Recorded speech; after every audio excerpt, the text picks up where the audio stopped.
So, your uncle. What's wrong with him? He's possessed. As in the devil? Something like that. He says a dark man is following him, watching him at all times. What do you make of it? It's nonsense, of course, but I'd be lying if I said it didn't bother me. You see, it runs in my family. Possession? No, Detective. Deteriorating melancholy. Practically every member of the Hartwood family is driven mad before they grow old.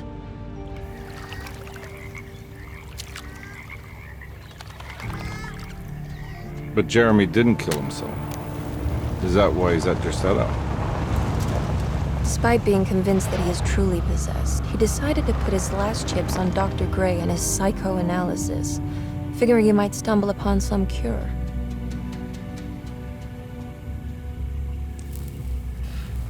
You mentioned the letter. I received a disturbing letter from Jeremy accusing the staff and all the other patients of being involved in some cult. And now they are also out to get him. Could it be real? Or is it all just in his head? It's a story he tells himself, Mr. Carnby. Anything to avoid the truth. Which is? That we're all terribly insignificant. That people mean so very little to one another. That there is no one out to get Jeremy Hartwood because he isn't worth getting. Here we are.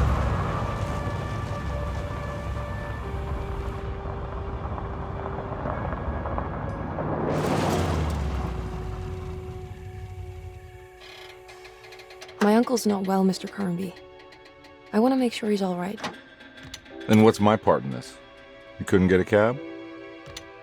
I just wouldn't feel safe going alone.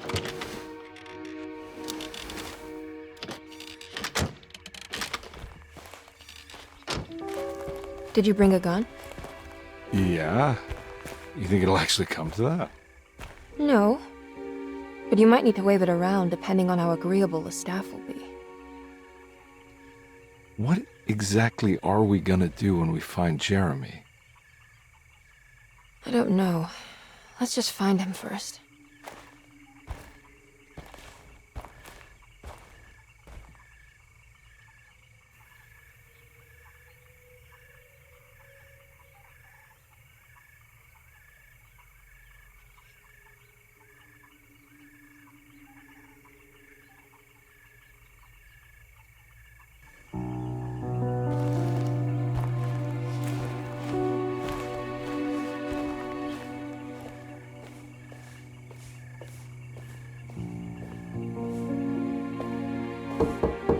Hello?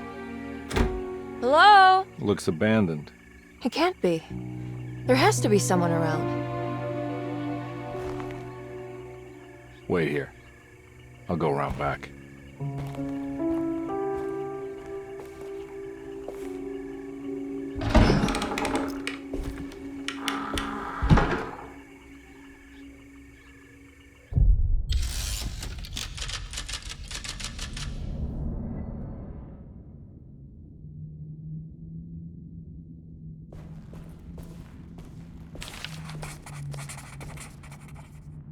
Desetto, the old plantation building, was ready to fall, but kept alive by some starry-eyed carpetbagger called Dr. Gray.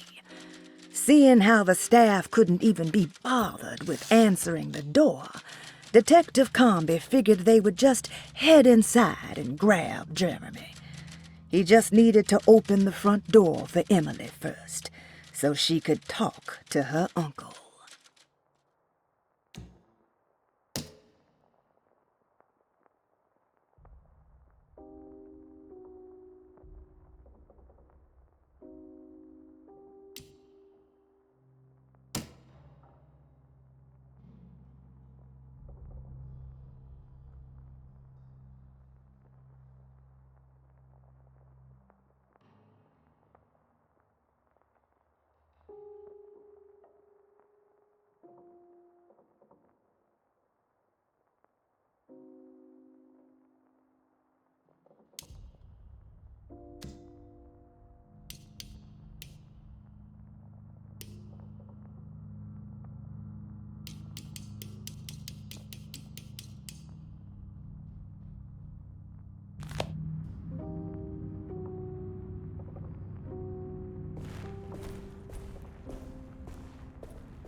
Now what do we got here?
Nah, I'm not getting in there.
That's one big tree to fit inside a conservatory.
Don't mind if I do.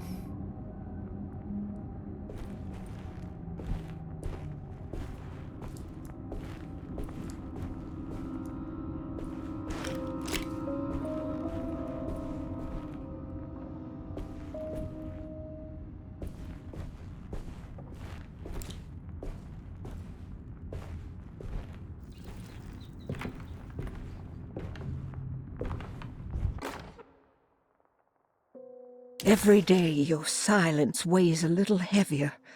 It's been a difficult year for everyone, and many have lost all hope. I read in the papers about people suffering. Pictures of dust-covered landscapes without a drop of water. I wish I knew if you were still tending the earth or if you had turned your back against us.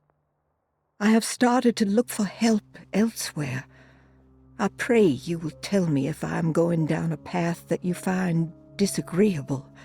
With help from Baptiste and Charlotte, I found comfort in the practice of the voodoo. I have long been skeptical of that Caribbean cult, but it's been of good use to me. It seems all harmless in my book. I say some words dreamt up by the Creoles, and I carry around a small pocket of gree-gree.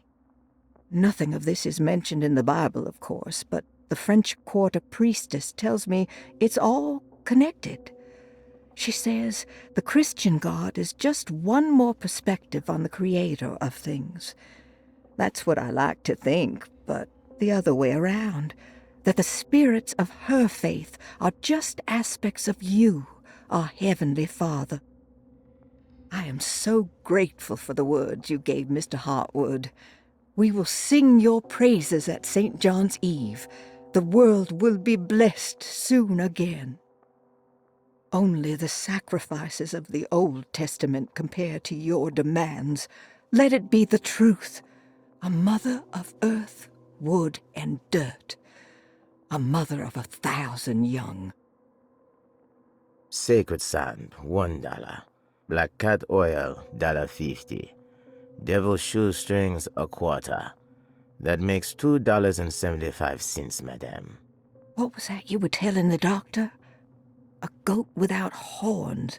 What does that mean? You must have misheard me, madame. I said no such thing. Please, I know I don't look like any of you, but I'm devout. I'm ready to do what it takes.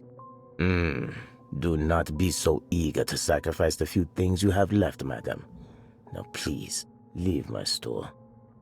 A goat without horns.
Please do not touch the boiler.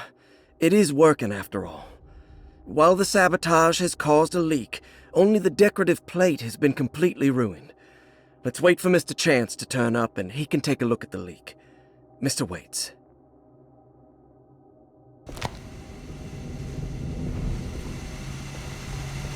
Huh.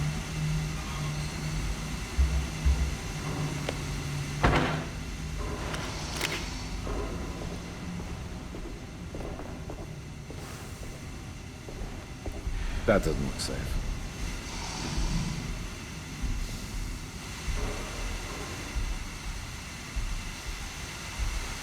There's something missing.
I need the key.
Hey.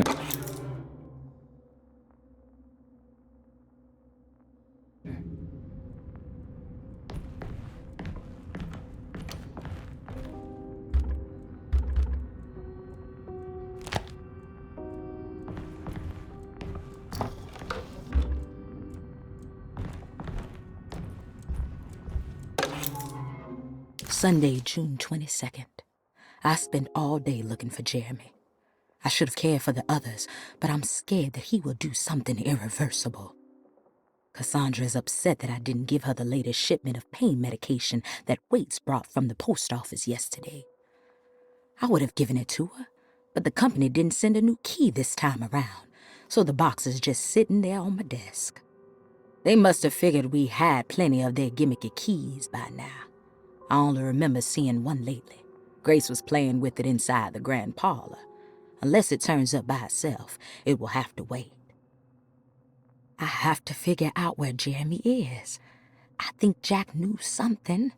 That dog of his found a strange rot permeating the house. She's showing us, he said.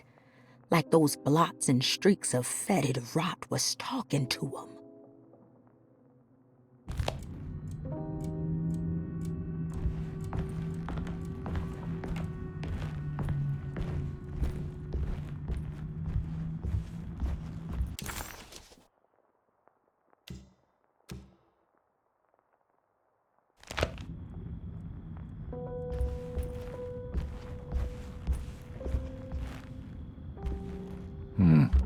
I need the key.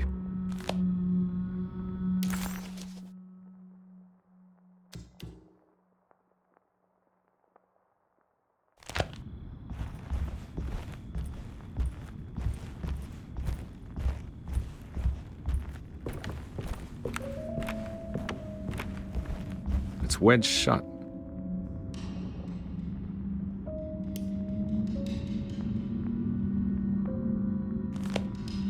It's wedged shut.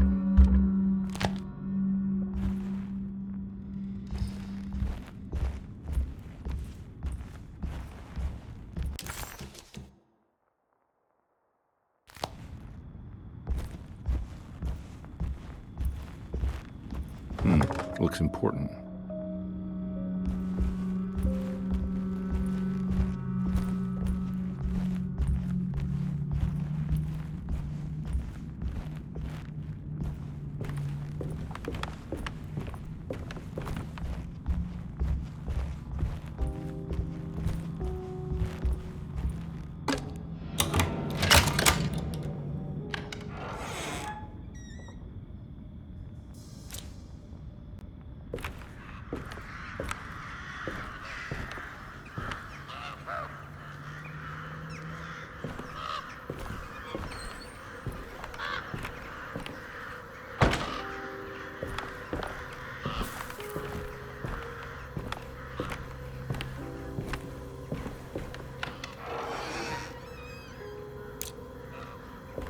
Oh.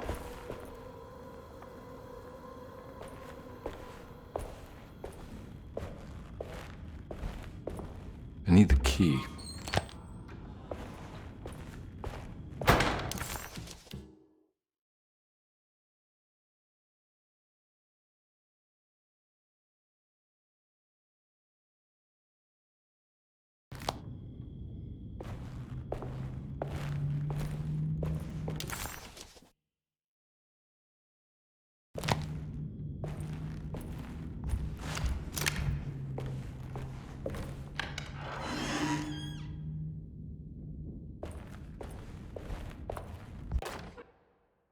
The Great Depression. President Hoover raises tariffs on over 20,000 imported goods in an act to protect American labor.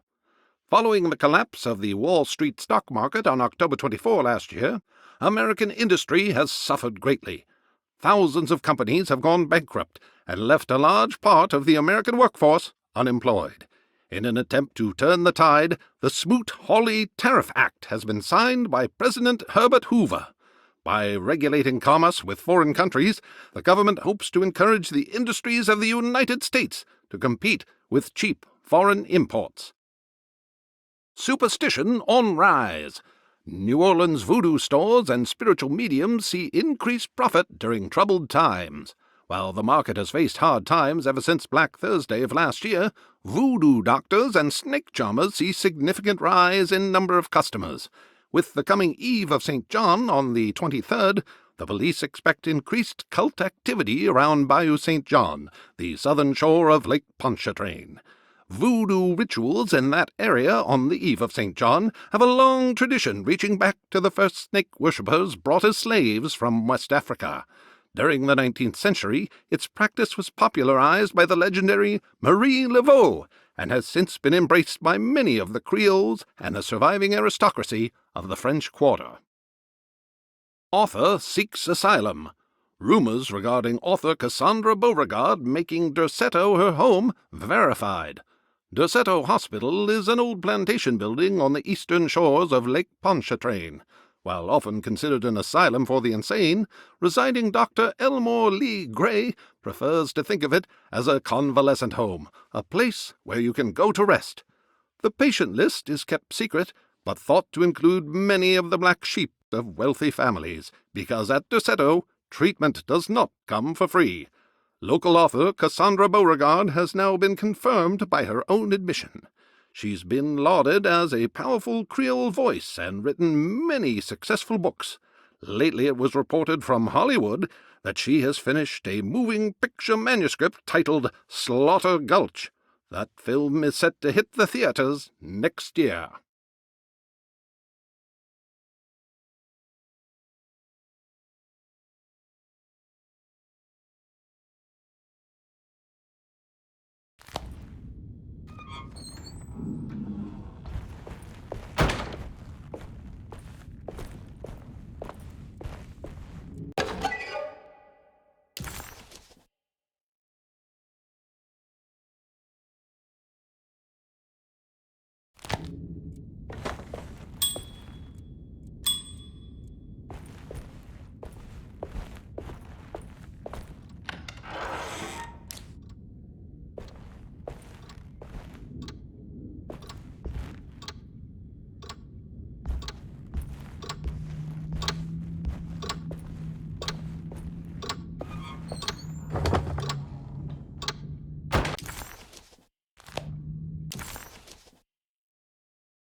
I need the key.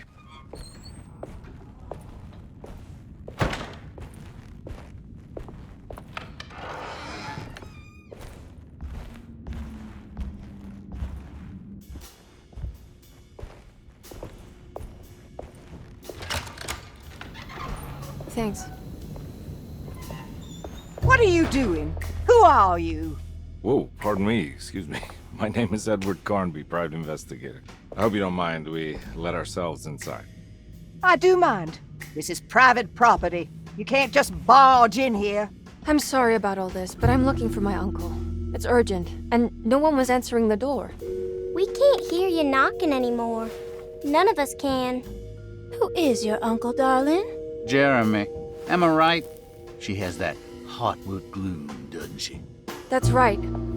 I'm Emily Hartwood. I just came to make sure my uncle is all right. Well, he is unavailable right now. You will have to come back another day. Unavailable how? Is he sleeping? We can wait. He's lost. Don't I know you from somewhere? Who's your man again, Miss Hartwood? My name's Edward Carnby, private investigator. Splendid. Enough! All of you, get back to your rooms. McCarthy, keep your eyes on the child. And you two, please leave immediately. Look, we're not here to cause any trouble. Just let us see the old man, satisfy the curiosity of my client here, and we'll be off. Jeremy has gone missing. There's no need to worry, but it might be some time before he turns up. The whole staff is looking for him. What? He ran off? I don't have time for any of this. Please, come back tomorrow. All right, in that case, we'll just wait in his room. You don't mind, do you? It's upstairs, right? Wait, you can't. Don't worry, we'll be discreet. In the corridor. It's the first door on your left. I'll tell Dr. Gray you're here. Excellent. Thank you, madam.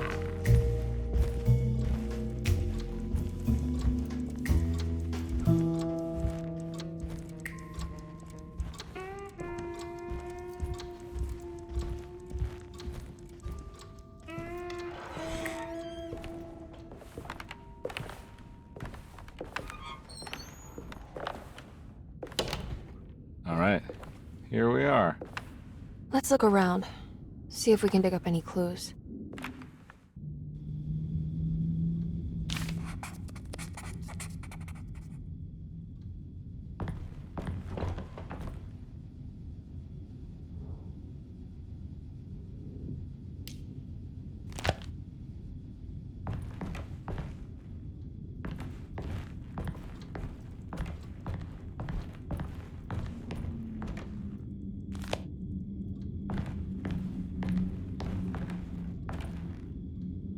Anything important I should look out for? Did he keep a diary?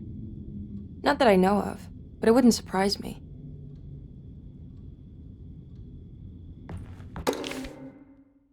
Every night the dark man stands opaque at the threshold of my room, counting the days until my spirit spills out of my tired shape.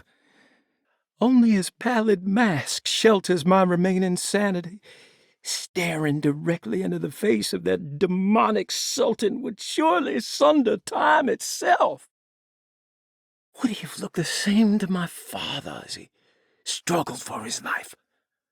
Does his veiled face haunt my niece quite the same way?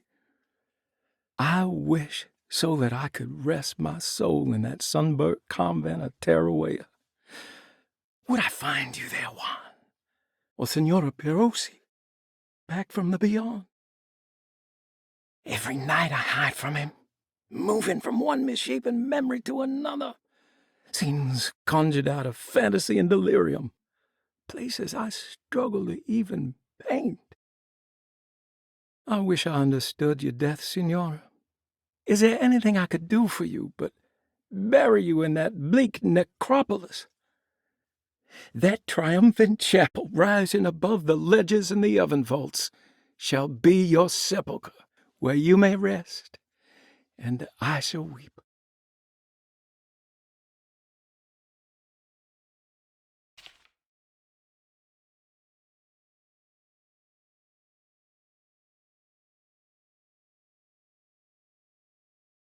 How did you first come to understand such things, Senora? How did you know that the battered boiler in the basement would lead me to Lafayette Cemetery? Or how the old upstairs clock, with its astronomical motifs, would take me to that hateful mound outside of Claremont Harbor? Those are my memories, my past. Is there perhaps a chance, if ever so small, for me to see Tarawea? Oh, I want that more than anything. Please, let my talisman take me there. Let me sit with Juan under his Bodhi tree.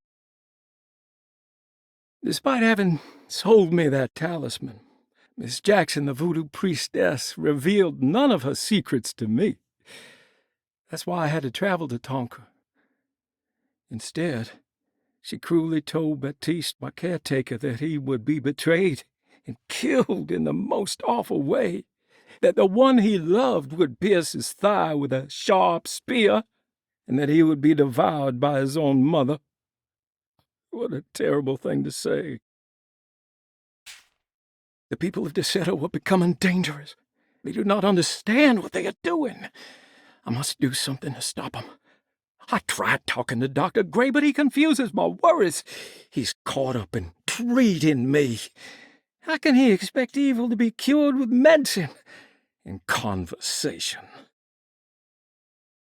The orderlies, the housekeeper, and the patients are all deranged. They will call upon evil to enter this world.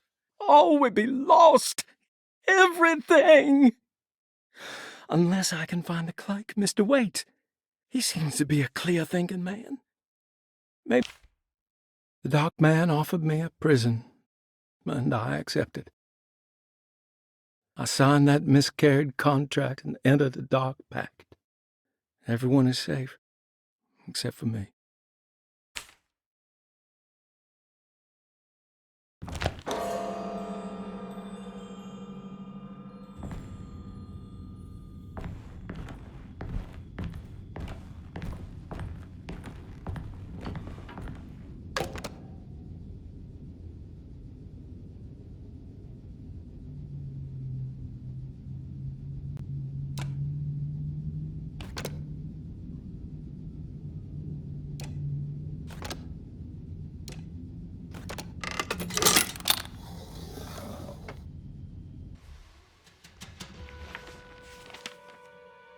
Hey, you know anything about this? Looks like some sort of talisman. No, I don't. Oh, help me out here, will you?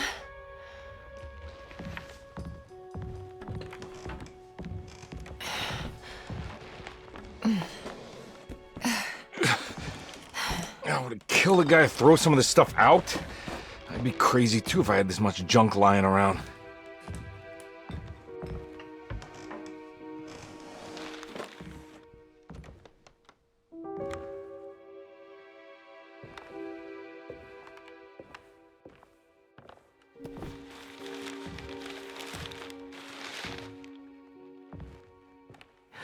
Oh, wow. That's striking. I want to save this one.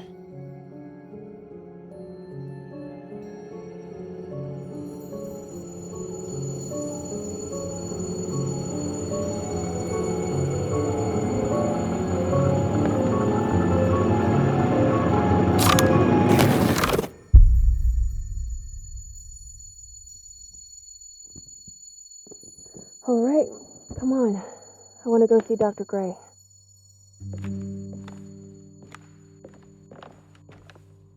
Come on, let's go. Yeah, I'm coming.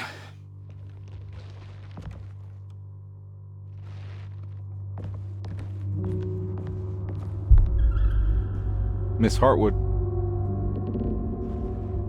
Emily?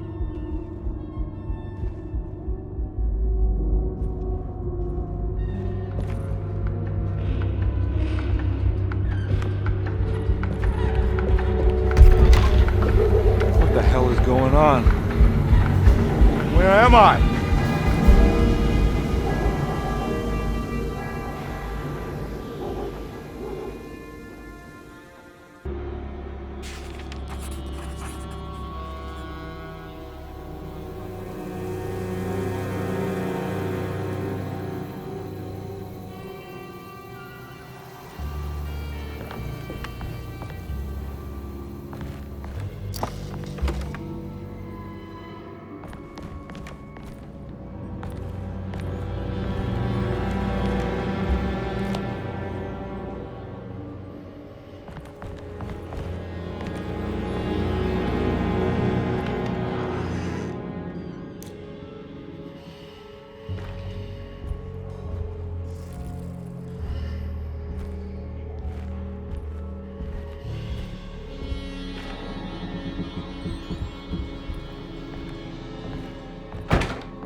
God!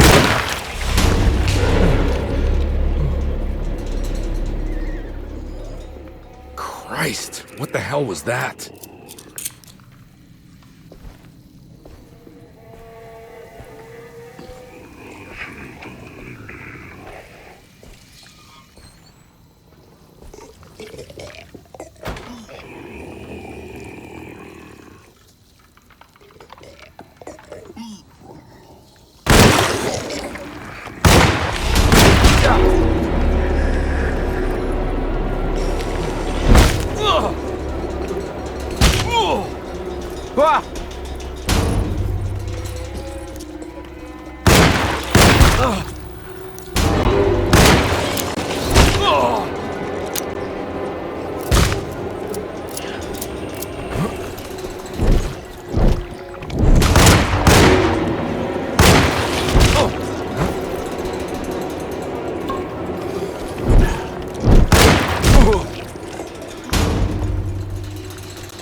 can't go that way.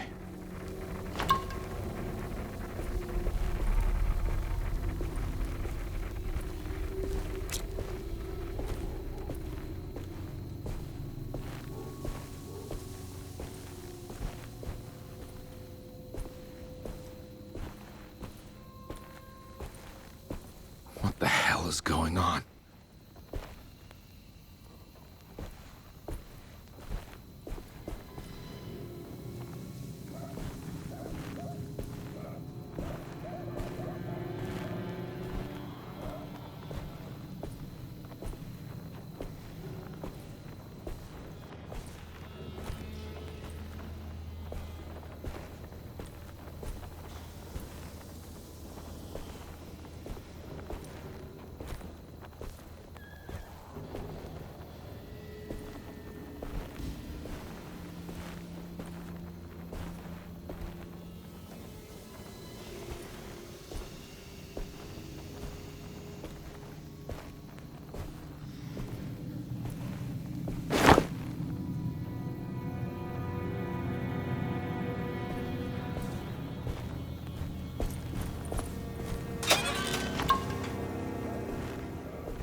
I can't go that way.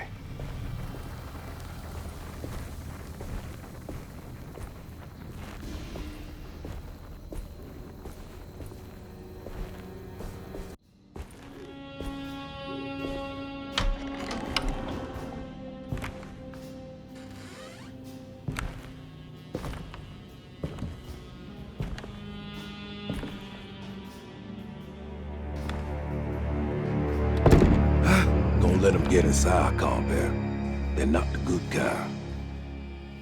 Are you... Is this your store?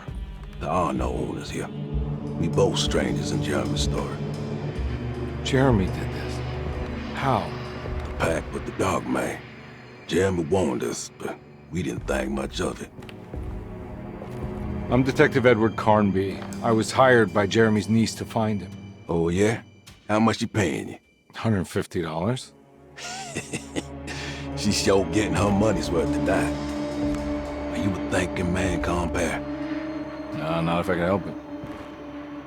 You know, I think Jeremy's hiding in a way we can't find him. He has this juju necklace that guides him. The talisman? That's right. It's some magic charm he got from Miss Jackson down the street. The voodoo priestess? You know surprising things, Carnby. Yeah, the Mama Loa. Here, take the key. I locked the gate to save her place from all the ghouls and goblins getting inside. Maybe if you go there, you can find some clues to show you the way. Thanks. I'll have a look.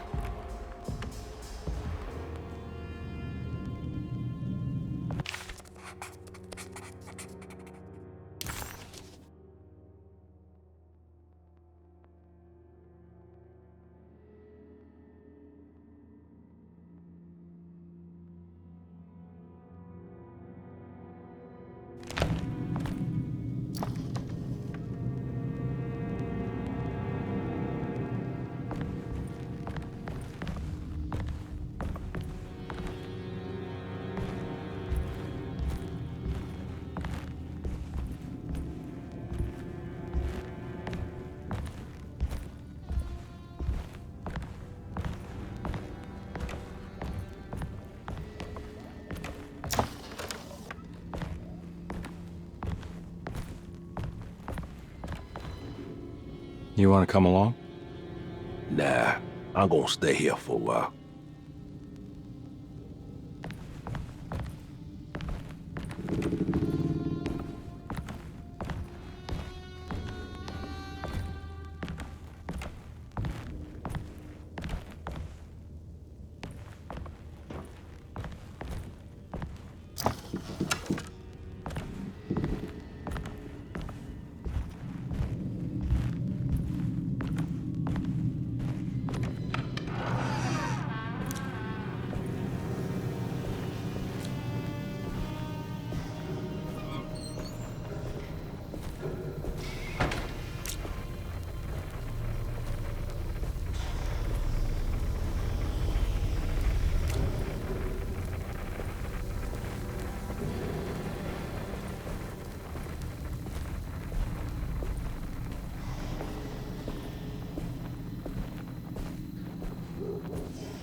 I can't go that way.